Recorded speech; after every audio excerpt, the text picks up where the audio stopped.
എന്താ ഇങ്ങനെ നോക്കുന്നേ?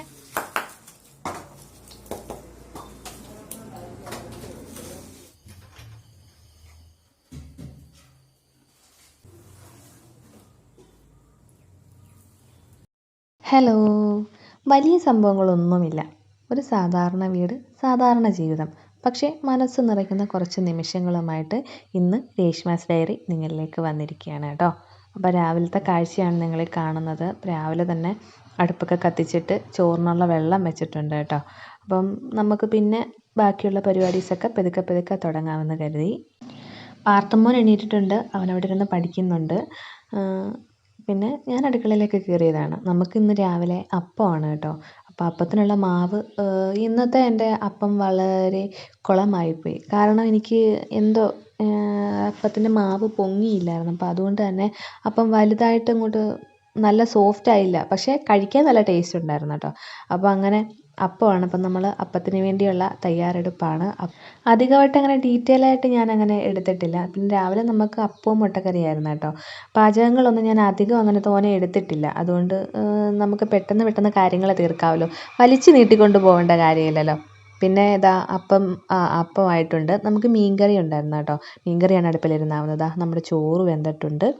പിന്നെ ഇതാ നമുക്ക് മുട്ടക്കറിയും അപ്പവും ഇതിനകത്ത് നമ്മൾ അപ്പം വേവിച്ചതാണ് കേട്ടോ. പിന്നെ നമുക്ക് ചൂടയുണ്ടായിരുന്നു. ചൂട വറ്റിച്ചത്, മോര് കാച്ചിയത്. പിന്നെ ഞാൻ ചൂട വറക്കാൻ വെച്ചിട്ടുണ്ടായിരുന്നു കേട്ടോ. നമ്മുടെ ഇവിടെയൊക്കെ നെത്തോലിക്ക് ചൂടയെന്നാണേ പറയുന്നത്. അപ്പോൾ ചൂട വറക്കാൻ വെച്ചിട്ടുണ്ട്. പിന്നെ ഇതാ ചമ്മന്തി അരച്ചിട്ടുണ്ട്. ഇത്രയും സംഭവങ്ങളൊക്കെ ആയിട്ട് എല്ലാം സെറ്റായി. മീനും വറുത്തൊക്കെ കഴിഞ്ഞിട്ട് അണ്ണനും മോനും പോയി. നേരം വെളുത്ത് കഴിഞ്ഞപ്പോൾ ഇതാ ഇവിടെ ഒരാൾ വെളിയിൽ എല്ലാം ചാട്ടോ ഓട്ടോ എല്ലാം കഴിഞ്ഞിട്ട് വന്നിങ്ങനെ കിടക്കുക. ഞാൻ വിളിച്ചപ്പം ജനലിൽ കൂടെ എന്നെ ഇങ്ങനെ സൂക്ഷ്മമായിട്ട് നോക്കിക്കൊണ്ടിരിക്കുകയായിരുന്നു കേട്ടോ. പിന്നെ ഞാൻ നമ്മളുടെ പൊത്താൻ വെക്കുന്ന ഭാഗം, അതായത് അടുപ്പിൻ്റെ കീഴിലുണ്ടല്ലോ, അവിടെ ഒന്ന് വൃത്തിയാക്കാമെന്ന് കരുതി. കാരണം വിറകൊക്കെ തീർന്നു. ഇനിയെല്ലാം പറക്കി കൊണ്ടുവന്ന് അടുക്കി വെക്കണം. അപ്പോൾ അതിനുള്ളിലെല്ലാം ഒന്ന് വൃത്തിയാക്കാമെന്ന് കരുതി. ഇപ്പോൾ ഡെയ്സി എൻ്റെ അടുത്തുനിന്ന് മാറാതിരിക്കുക കേട്ടോ. പിന്നെ ഒരു വിഷമ വാർത്ത നിങ്ങളോട് പറയാനുള്ളതെന്ന് പറഞ്ഞാൽ, ചിലപ്പം ഇവളെ കാണുന്ന അവസാന വീഡിയോ ഇതോ അല്ലെങ്കിൽ ഇനി വരാൻ പോകുന്നതോ ആയിരിക്കും. കാരണം നമ്മുടെ ഡെയ്സി നമ്മളെ വിട്ടു പോയി. അവളെ പട്ടി പിടിച്ചു. ഞാനിവിടെ ഇല്ലാതിരുന്ന സമയത്താണ് എനിക്ക് വീട്ടിൽ വരെ പോകേണ്ട ഒരു ആവശ്യം ഉണ്ടായിരുന്നു. പോയിട്ട് വന്നപ്പോഴത്തേക്കിനും അവളെ പട്ടികൾ ചേർന്ന് കടിച്ച് പറിച്ച് കൊന്നിട്ടേക്കുന്നു. അപ്പോൾ എനിക്ക് ഭയങ്കര സങ്കടം. ഞാൻ ഈ വീഡിയോ കാണുമ്പോഴെല്ലാം എനിക്കെൻ്റെ ഡെയ്സി മോളെ ഓർമ്മ വരുന്നത്. കാരണം എൻ്റെ നിഴൽ പോലെ എൻ്റെ കൂടെ നടക്കുന്ന ഒരാളായിരുന്നു കേട്ടോ. ഞാൻ എന്ത് ചെയ്താലും എവിടെ പോയാലും എനിക്ക് വീട്ടിൽ എല്ലാവരും പോയി കഴിയുമ്പോൾ എനിക്കൊരു കൂട്ടവളായിരുന്നു. പക്ഷേ ഇപ്പം ഞാൻ വീണ്ടും ഒറ്റയായതുപോലെയാണ് എനിക്ക് തോന്നുന്നത്. അപ്പം എനിക്ക് ഒരു 2-3-4 ദിവസത്തേക്ക് ഞാൻ ഇതിൻ്റെ ഒരു ഭയങ്കര വിഷമത്തിലായിരുന്നു. അപ്പോൾ അതുകൊണ്ട് എനിക്ക് എന്താണ് പറയേണ്ടതൊന്നും അറിയത്തില്ല. ഇതുപോലെ ആരെയും നിങ്ങൾ സ്നേഹിക്കരുത്. സ്നേഹിച്ചു കഴിഞ്ഞാൽ നമുക്ക് നഷ്ടപ്പെട്ട് കഴിയുമ്പോൾ നമുക്കതിൻ്റെ വേദന ഭയങ്കര വലുതായിരിക്കും കേട്ടോ. അപ്പം ഒരു ലിമിറ്റിട്ടൊക്കെ വളർത്തു മൃഗങ്ങളായാലും മനുഷ്യരായാലും ആരെയായാലും ഒരു ലിമിറ്റിട്ട് നമ്മൾ സ്നേഹിക്കുക. ഇങ്ങനെ അങ്ങ് ഡീപ്പായി കഴിഞ്ഞാൽ അവർ നഷ്ടപ്പെട്ടു പോയി കഴിയുമ്പോൾ നമ്മുടെ കയ്യിൽ നിന്ന് വലിയ എന്തോ സാധനം പോയതുപോലൊരു തോന്നൽ നമുക്ക് ഉണ്ടാവും. എനിക്ക് സഹിക്കാൻ പറ്റുന്നില്ലായിരുന്നു. കാരണം ഞാൻ പാർത്തമ്മോനെ സ്നേഹിക്കുന്നത് പോലെ തന്നെയായിരുന്നു അവളെ സ്നേഹിച്ചിരുന്നത്. അവളും തിരിച്ചതേപോലെ തന്നെയായിരുന്നു. എന്നെ ഒരു നിമിഷം കണ്ടില്ലെങ്കിൽ ഞാൻ എവിടെ പോയാലും എൻ്റെ കൂടെ ഓടി വരുന്ന ഒരു കുഞ്ഞായിരുന്നു അത് കേട്ടോ. പോട്ടെ, പട്ടികൾ അത് നമ്മുടെ ഇവിടെ ഉള്ള പട്ടികളല്ല കേട്ടോ. നമ്മുടെ ഇവിടെ കുറേ പട്ടികളുണ്ട്. അവർക്കൊക്കെ ഈ വീടുകളിലുള്ള പൂച്ചകളെയൊക്കെ അറിയാം. ഇത് വേറെ എങ്ങാണ്ടുനിന്ന് വന്ന ഒരു 4 പട്ടികളാണ്. ആരാണ്ട് ഈ കുറേ ആളുകളുണ്ട്. കുറേ പട്ടികളെ കൊണ്ടുവന്ന് കൂട്ടത്തോടെ കൊണ്ടുവന്ന് കുറേ സ്ഥലത്ത് കൊണ്ടുവന്ന് തള്ളും. അങ്ങനെ വന്ന പട്ടികളാണ് കേട്ടോ. എൻ്റെ കുഞ്ഞിനെ കടിച്ചു പറിച്ച് കൊന്നു. അങ്ങനെയുള്ള ഞങ്ങൾ അടക്കമൊക്കെ ചെയ്തിട്ടുണ്ടായിരുന്നു.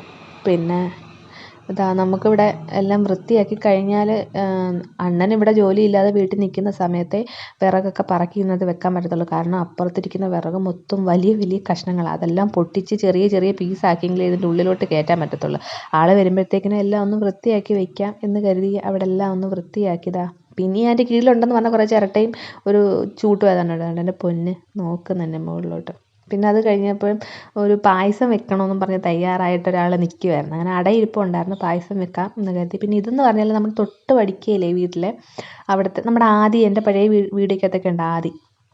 ആദിയുടെ വീടിൻ്റെ കുറച്ച് ഭാഗത്ത് കുറേ വാഴയായിരുന്നു. അതായത് നമ്മുടെ അടുക്കളയോട് ചേർന്ന് അവിടെ മൊത്തം അവർ വൃത്തിയാക്കി കേട്ടോ.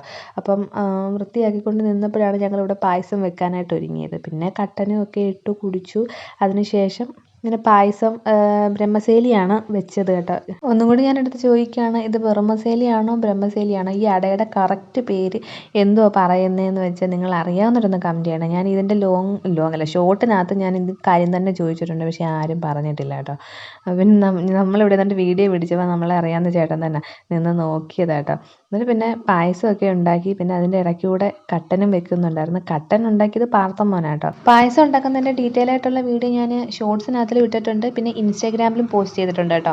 കാണാത്തവർ കയറി കാണണേ. ഇതെന്ന് പറഞ്ഞാൽ ഞാൻ കുക്കറിൻ്റെ പുറത്ത് നെയ്യ് ഉരുകാൻ വെച്ചേക്കുക. എൻ്റെ നെയ്യ് ഫ്രിഡ്ജിനകത്തിൽ ഇരുന്നത് കൊണ്ട് കുക്കർ ചവര് വേവിച്ച കുക്കർ കേട്ടോ. അതിൻ്റെ പുറത്ത് വെച്ച് നെയ്യ് ഉരുക്കാമെന്ന് കരുതി അത് പാർത്ഥൻ വീഡിയോ പിടിച്ചതാണ്. പിന്നെ ഇത് അവൻ കട്ടൻ കൊണ്ടു കൊടുത്തപ്പോൾ അവർ അച്ഛമ്മയും മോനും കൂടെ എന്തൊക്കെയോ കാര്യം പറഞ്ഞു. പക്ഷേ അത് ഞാൻ എഡിറ്റ് ചെയ്തപ്പോൾ സൗണ്ട് പോയടാ.